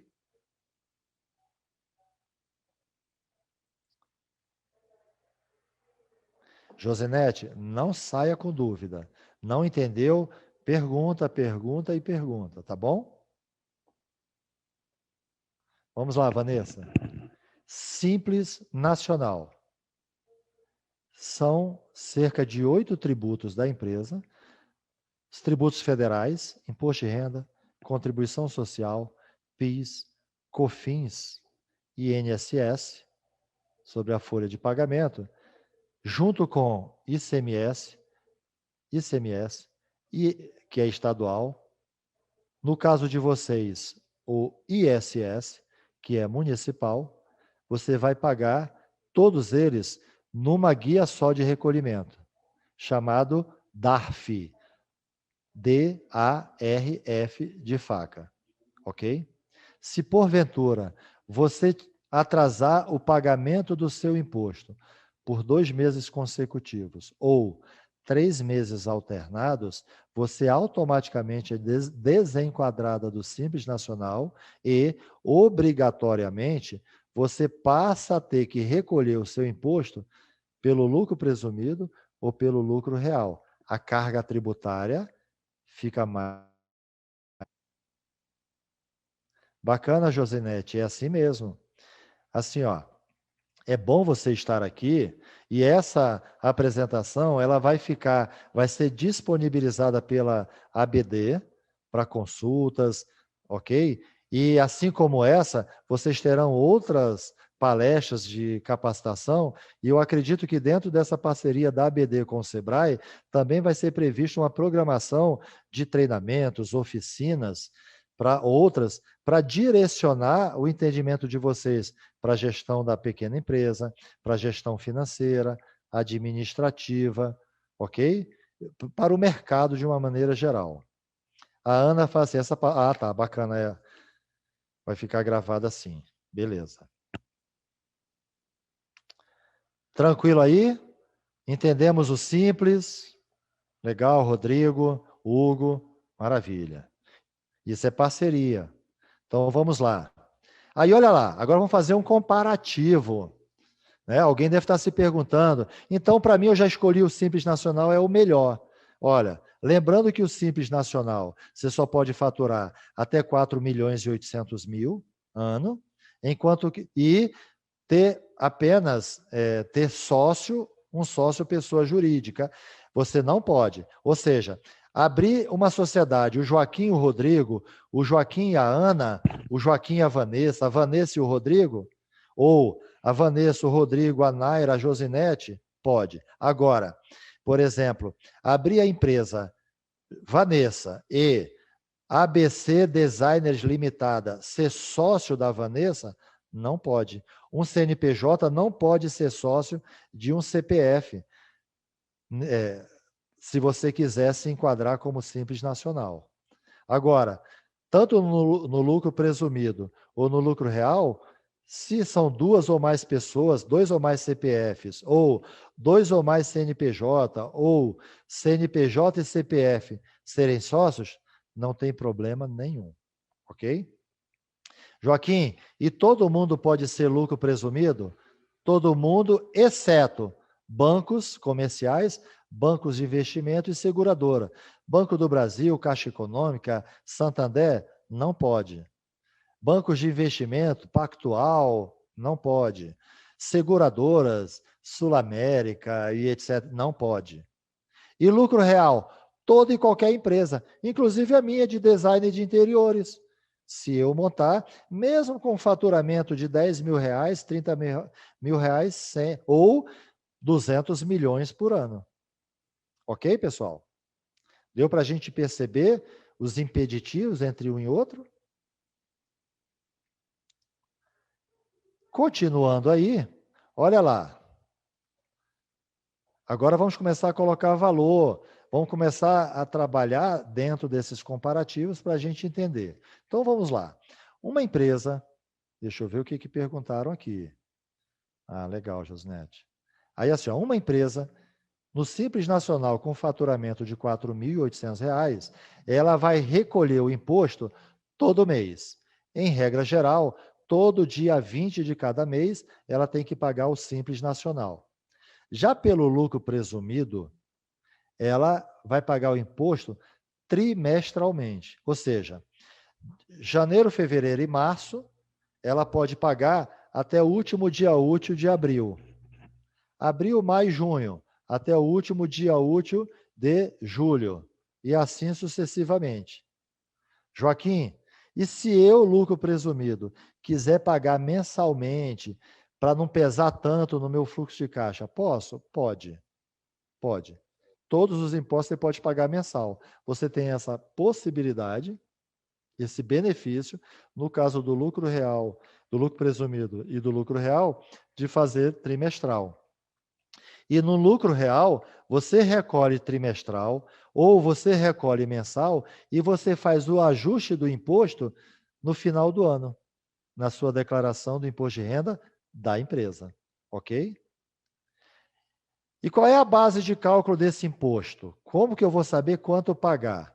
Do Simples Nacional, eu somo todo o faturamento do mês, ou seja, o somatório de todas as notas fiscais emitidas no mês, e calcula um percentual ali. Olha o percentual, varia de 4% a 33%. Ué, Joaquim, tudo isso sim.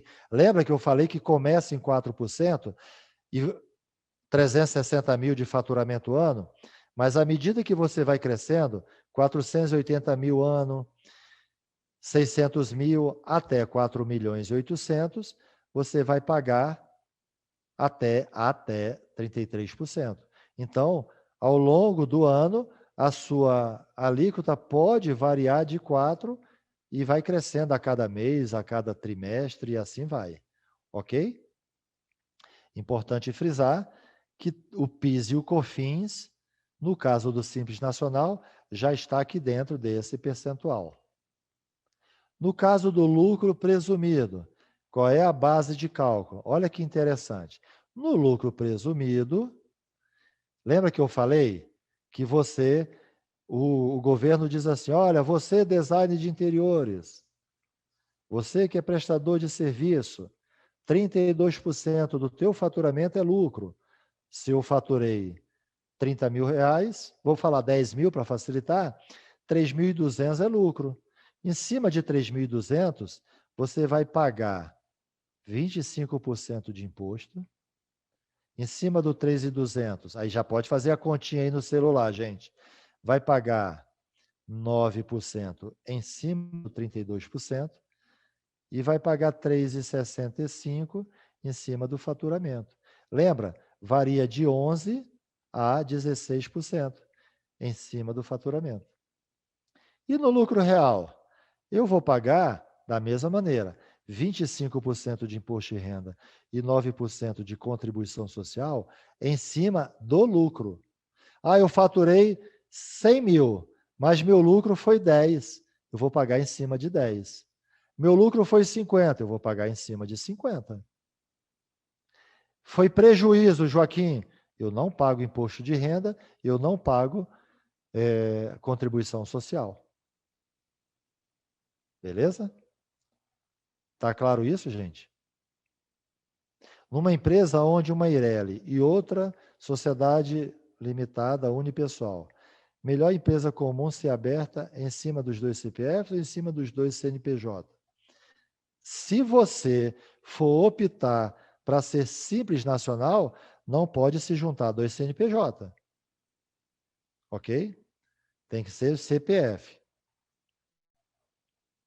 Ok? Joaquim, eu posso ser sócio em várias empresas e continuar no Simples Nacional? Posso.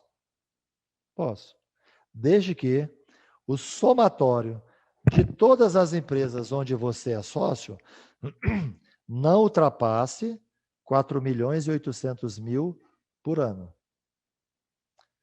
Então, Vanessa, eu recomendo que você monte uma sociedade limitada unipessoal sozinha ou uma sociedade simples com 2 ou mais CPFs, ok?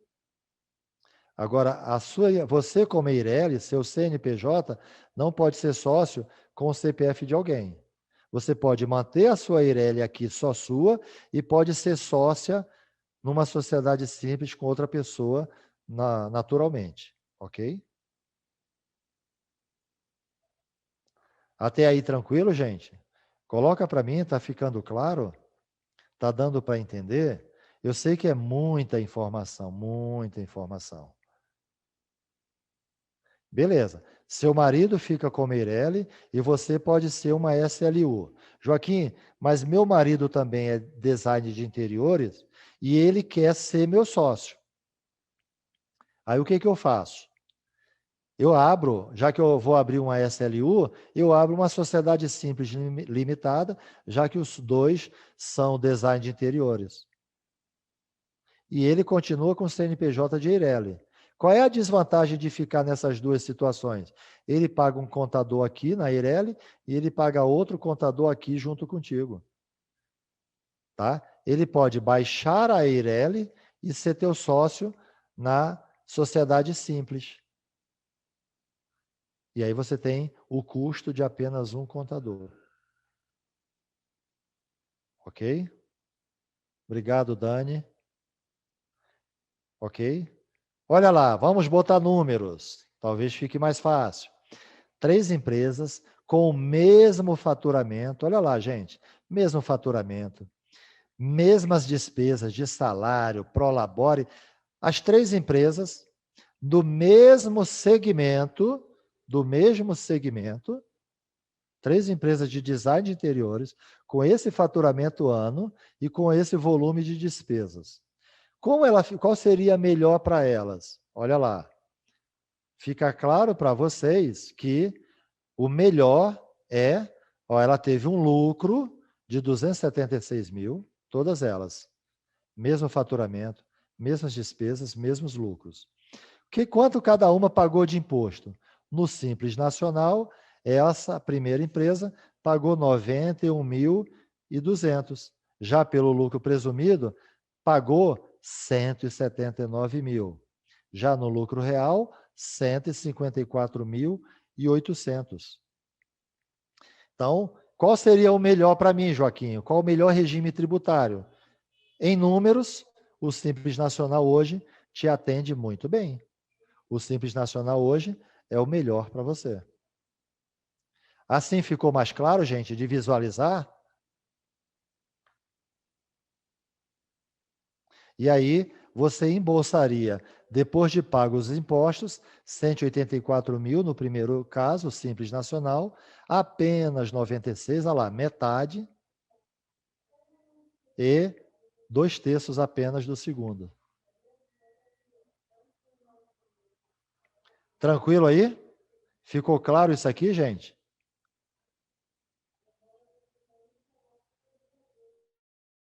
Exatamente. A Dani, é o pior mesmo. Posso abrir uma empresa em Santa Catarina e meu contador ser do Rio? Que maravilha, Vanessa. Pode, pode, pode. A internet, a tecnologia, ela facilitou isso, tá? Então, você pode ter a tua empresa em qualquer lugar do país e ter um contador em qualquer lugar do país. Veja onde é melhor, quem te dá a melhor assessoria, quem te dá a melhor assistência, quem responde a você com maior rapidez, quem vai te dar maior clareza nas informações. Ok? Joaquim, me diz aí, tem vantagem, tem desvantagem? Tem. Até montei aqui um resuminho para vocês. Olha lá. Simples Nacional, vantagem, redução da carga tributária em relação às outras em até 40%. Tá? Agora, lembrar para vocês que isso pode variar se você tem poucos ou muitos colaboradores, tá? Muitos funcionários. Quanto maior for a participação, a tua folha de pagamento, quanto maior for a tua folha de pagamento em relação ao faturamento, melhor ficar no Simples, ok? Desvantagens. Às vezes, em muitos casos, né, o serviço ela tem baixa participação da mão de obra. Ou seja, tem algumas atividades onde a mão de obra é o forte na prestação de serviço que não vale a pena. No caso de vocês, vale.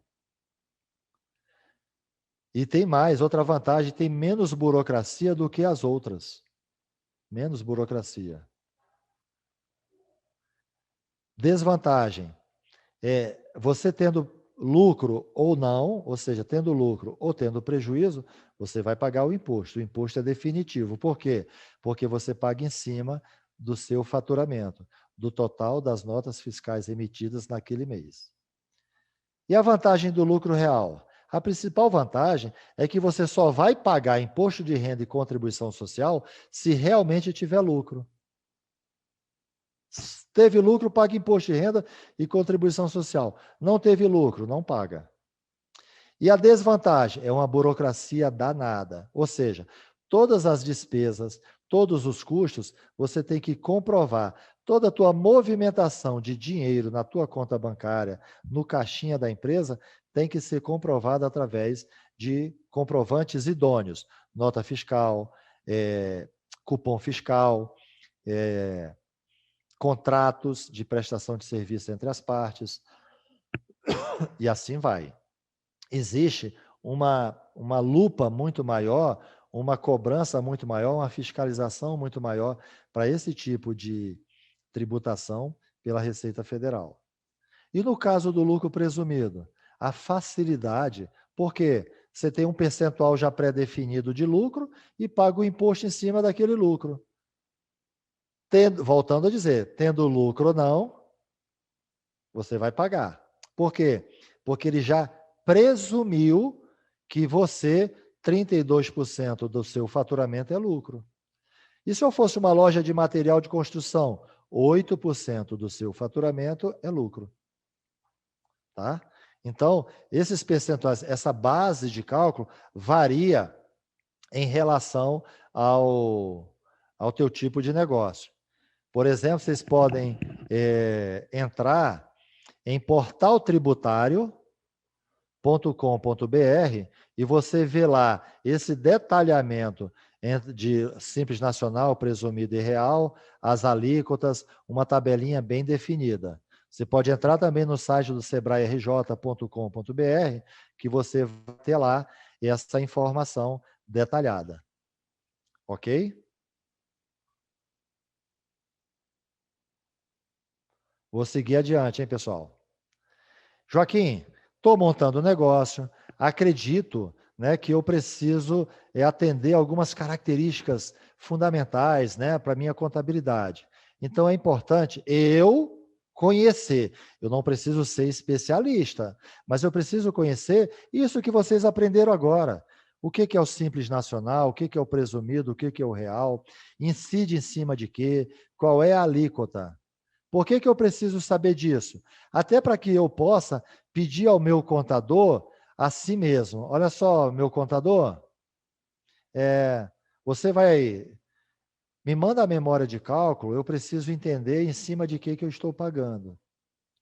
Josinete, o imposto de renda ele é zerado sim, no caso do lucro real. Se eu não tiver lucro na empresa que opta pelo lucro real, se não tiver lucro, não paga imposto, tá? Então, assim, eu preciso ter conhecimento de tributação. Eu não preciso, talvez, saber calcular, mas eu preciso saber qual é a diferença, qual é a alíquota, para saber se eu estou dentro da minha razoabilidade. Eu preciso entender como funciona o fisco. Por exemplo, chegou um fiscal no meu escritório agora.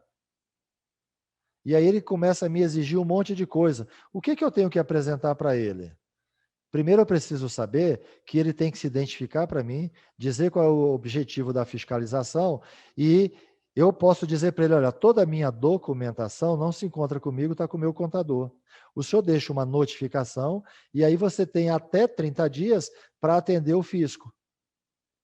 Mas ele pode exigir de pronto ali contigo o seguinte, me mostre seu alvará. Tem alguns documentos que obrigatoriamente tem que estar à vista lá na tua parede. O alvará de localização é um, a guia de recolhimento do INSS é outra, o certificado de bombeiros é outro, tá? Para mostrar que a tua empresa está de acordo com isso. Agora, eu quero ver nota fiscal, eu quero ver guia de recolhimento de imposto, eu quero ver o seu livro escriturado, o seu livro contábil. O senhor notifica e eu lhe apresento em até 30 dias. Aí eu vou lá na inspetoria e entrego para eles. Nesse período de pandemia, não está acontecendo esse tipo de fiscalização, ok? Você não está isento, imune, pode acontecer. Não está acontecendo nesse momento.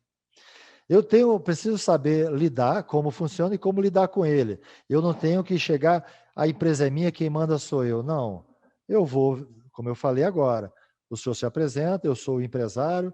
Se quem tiver lá é o estagiário, olha, eu sou o estagiário, o senhor notifica e a gente vai atendê-lo naquilo que for possível. E eu preciso ter conhecimento amplo de práticas que possam melhorar o controle e a gestão do negócio. Ou seja, quais são os controles mínimos? Controles financeiros, contas a pagar, contas a receber, fluxo de caixa, demonstração de resultado. O teu contador pode te orientar isso, mas se você entrar no Sebrae, colocar assim, controles financeiros Sebrae, ele vai te jogar para um link do Sebrae, tem ali um grupo de controles que o Sebrae sugere em nível de gestão, em nível de finanças. Inclusive, você pode baixar uma cartilha de gestão financeira que o Sebrae disponibiliza para você. Ok? A Caroline pode, que é a nossa gestora e representante do Sebrae, ela pode já estar colocando esses links aí no chat, já disponibilizando para você, os links de acesso do Sebrae, coisas que você já pode baixar automaticamente. Ok? Bacana. Então, eu preciso, pelo menos, saber o que perguntar. Assim, gente, trocando em miúdos, no dia a dia, eu preciso saber, ouvir o galo cantar e saber de que se trata. Se ele está cantando na alvorada para eu acordar, ou se é final de tarde, está na hora de me recolher. Beleza? Eu também preciso saber escolher um bom contador. E algumas perguntinhas eu preciso perguntar para ele. Sabe, entrevista de emprego? Sabe, entrevista de escolha de um profissional para prestar serviço para você? O contador vai prestar serviço para você. Então, assim, ó, meu amigo, qual o melhor tipo de sociedade para a minha empresa? Hoje, a minha previsão de faturamento é de X por mês. É uma EI, uma EIRELI, uma SLU, uma sociedade simples, uma sociedade limitada? Qual é? E quais as vantagens de cada uma? Me faz um comparativo, considerando esse faturamento. Existem linhas de crédito já disponíveis para a minha empresa? Quais são as melhores? Você pode me ajudar a encontrar? Como eu falei para vocês, Pronamp, o FAMP, né? As linhas do FAMP em parceria Sebrae Caixa Econômica, que é o fundo de aval da micro e pequena empresa. Em alguns anos, o governo abre o FUNPROJEC, que é o fundo de proteção, o fundo de geração de emprego e renda, o PROGÉ, o FUNPROJEC, que é o fundo de aval do Programa Gerador de Emprego e Renda.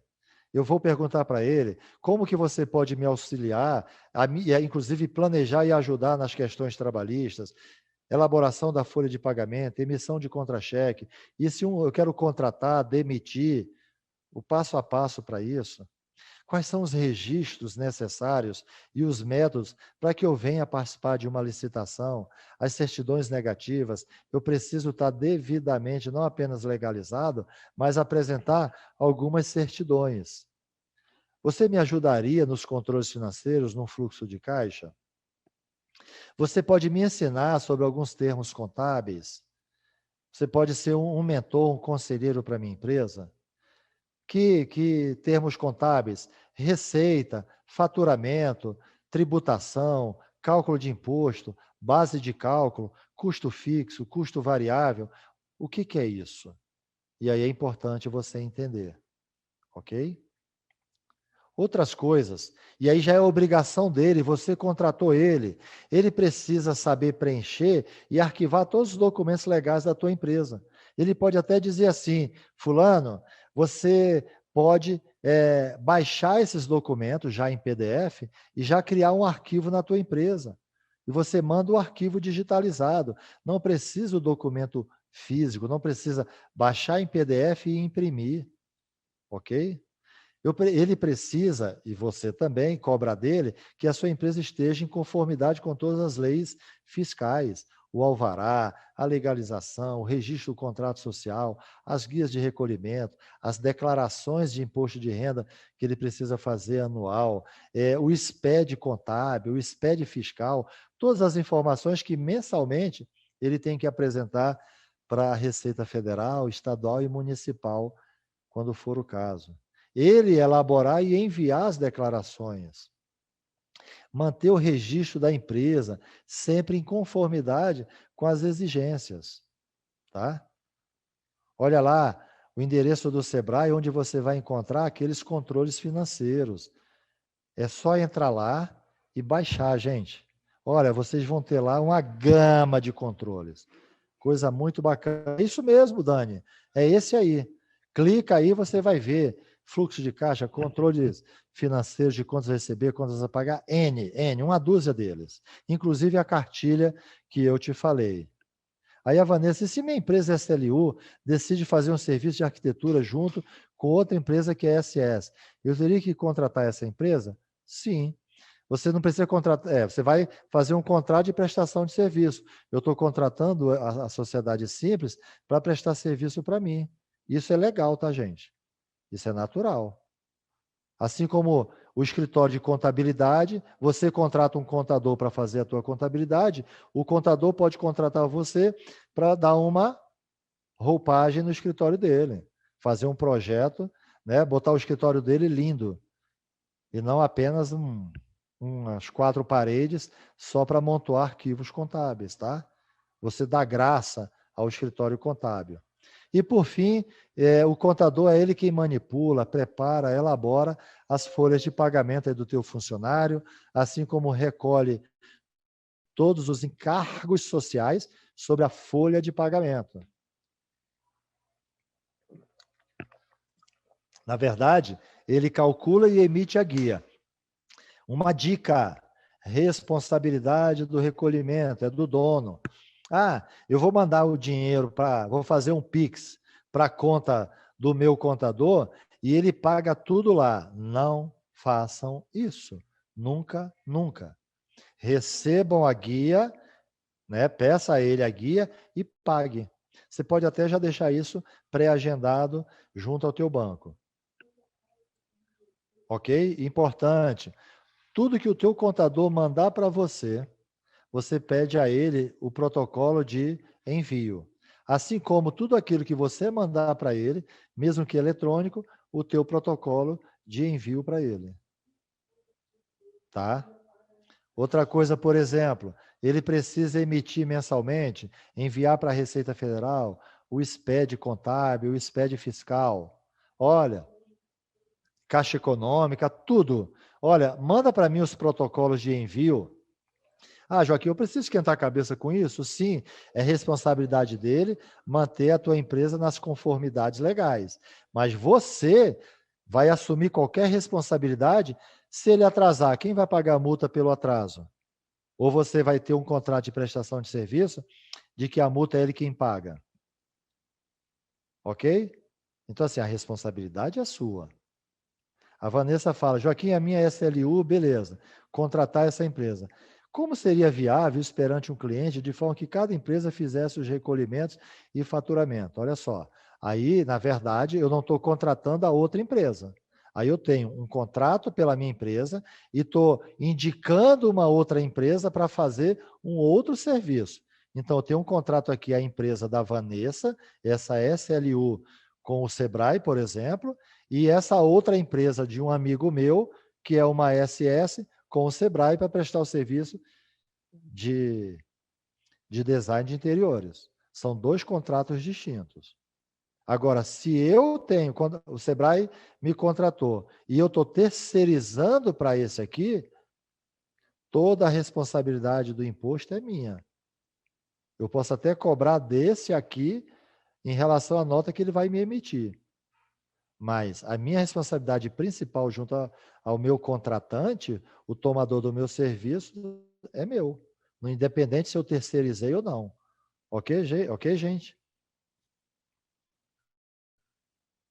Só existe esse formato? Ou terceirização, eu sou a empresa principal e eu estou contratando N empresas estou terceirizando para essas empresas, tá, Vanessa? É uma forma. Posso terceirizar para N empresas. Ou eu faço um serviço, a empresa A faz outro, a empresa B faz outro, e cada um tem um contrato com aquele tomador. É assim. Ok? Ok aí, gente? Seguindo então, já estamos próximo do final. Quero agradecer a vocês a atenção, os questionamentos, a disponibilidade de vocês e, antes de mais nada, além de parabenizar a ABD por essa iniciativa fantástica, a parceria com o Sebrae, parabenizar vocês, porque a presença de vocês aqui denota comprometimento, responsabilidade, credibilidade e, gente, zelo profissional. Coisas que muitos profissionais, muitos empresários de experiência, de muito tempo de negócio, às vezes não se dão ao trabalho, não se dão a esse compromisso. Ele manda o gerente dele, ele manda o sócio, ele manda outros, entendeu? E vocês não, vocês estão aqui. Sabe por quê? Eu posso até delegar funções, eu posso delegar serviços, mas a responsabilidade vai ser sempre minha, sempre. Ok? Então, vocês têm aí, a Ana já colocou o Instagram, as mídias sociais do Sebrae, vocês têm aí o nosso 0800, vocês têm o site do sebrae-rj.com.br.